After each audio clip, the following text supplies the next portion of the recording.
Dory to begin the case on the proposition.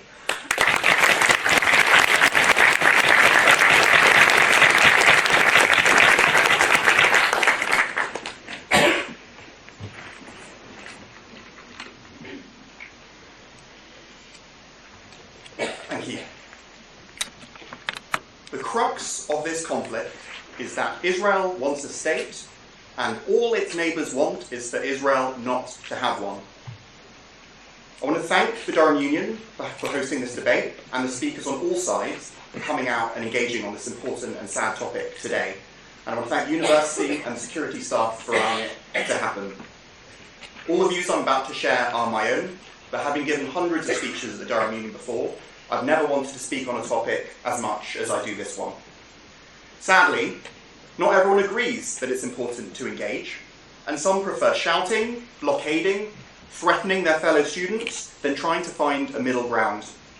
The behaviour of the fellow students outside exemplifies the problem, because it is that exact uncompromisingness and unwillingness to engage that means there isn't peace. And the social media activity in the last few days, whipping up a febrile activity around this debate, has meant it's not actually easy for us to stand here in front of you tonight, especially given what happened in Amsterdam last night, where in the city where Anne Frank and her family were once rounded up, once again Jews are being rounded up, stabbed, thrown into the river.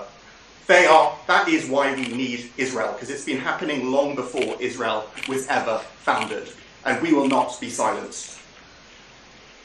Now on to the motion. This House believes that the Palestinian leadership is the biggest barrier to peace. Now what does that actually mean?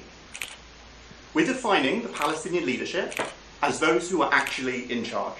So in Gaza, that's Hamas, who've been in charge ever since Israel withdrew in 2006 in an attempt to bring peace. And in the West Bank, it's Fatah, who've been in power ever since the Palestinian Authority was established in 1994. Both of those are a bigger barrier to peace than Israeli government or the Israeli people, we contend. So what does voting with us at the end of the night actually mean? It doesn't mean you're pro-Israeli. You can be pro-Palestinian and still vote with us at the end of the night. It doesn't mean you don't care about the horrific loss of life happening right now in Gaza. Quite the opposite.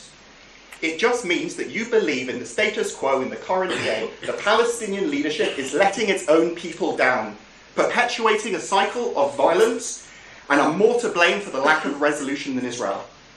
And how could you not believe that?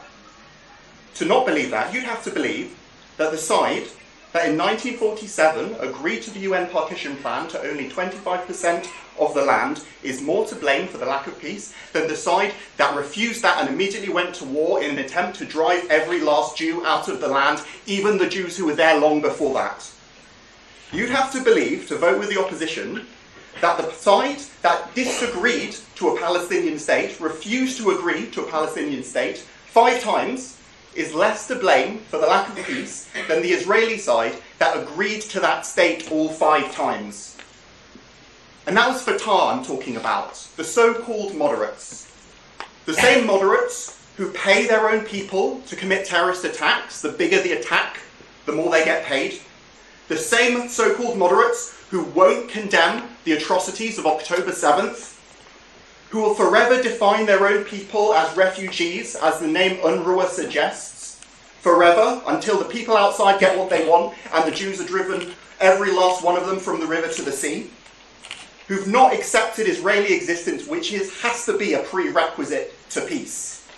They're the ones who've been preserving this conflict in a bottle forever, which makes it so difficult to resolve when so many other conflicts around the world have been resolved in that time. To the Palestinian Authority, I say this: if you want peace, agree to one of those offers.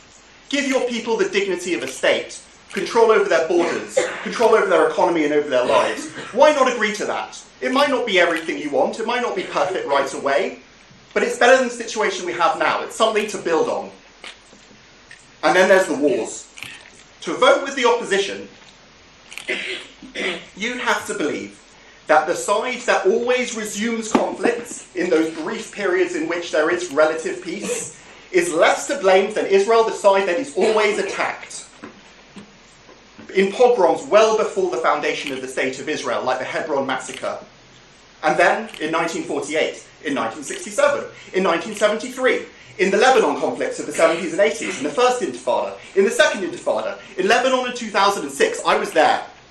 2008, 2012, 2014, 2021, and October 7th.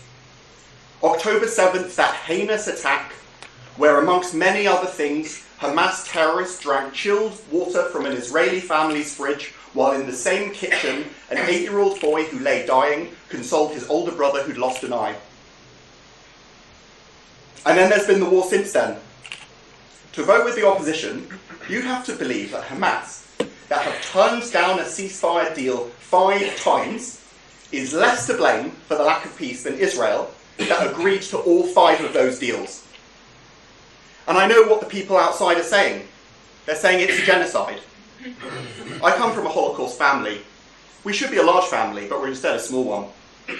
The word genocide was invented specifically to describe the Holocaust in the first instance. And that's why they use it, because they know how it upsets Jews. They know how it upsets me.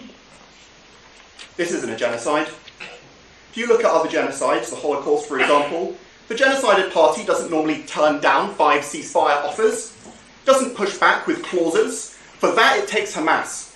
It takes a terrorist group that doesn't care about its own people. They committed genocide on October 7th in pursuit of a genocidal ideology based on killing every last Jew. It's not a genocide when Israel does what it can to avoid civilian deaths. If it wanted to commit a genocide, they could easily carpet bomb Gaza. Instead, 780 Israeli soldiers have died since October 7th. Why would they put their own sons and daughters in harm's way as infantry if all they wanted to do was kill Palestinians? The reason they're using infantry specifically because it's the best way to take out Hamas while minimizing civilian casualties. And I think it's constructive sometimes, even when you disagree, to put yourself in the shoes of the people you disagree with. Imagine it was your job to keep those 2 brothers safe. Your job to get the hostages home. What would you do? How would you go about it? The answer wouldn't be, go into Gaza and kill only exactly as many Palestinians as they killed of us and then leave. That would be vengeance. It wouldn't be a solution. You would want to make sure that the group that are responsible and have said they want to do it again and again are removed from power, just like the way we removed the Nazis from power in 1945. And that had costs. 20,000 French civilians in Normandy were killed in the days after D-Day. That wasn't a genocide by the Allies. It was them doing what they could in an impossible situation. And so is Israel. Israel is fighting for its life on 7 fronts. If Hamas, if Fatah, the Houthis and Hezbollah and Iran and Syria, they lay down their arms, there would be peace tomorrow. It is all Israel has ever wanted. We saw one day of what it would look like if there was even the slightest gap in Israel's armour. If they lay down their arms for even one day, we saw what happened. If it was longer, they would be annihilated. The Palestinian leadership is the biggest barrier to peace.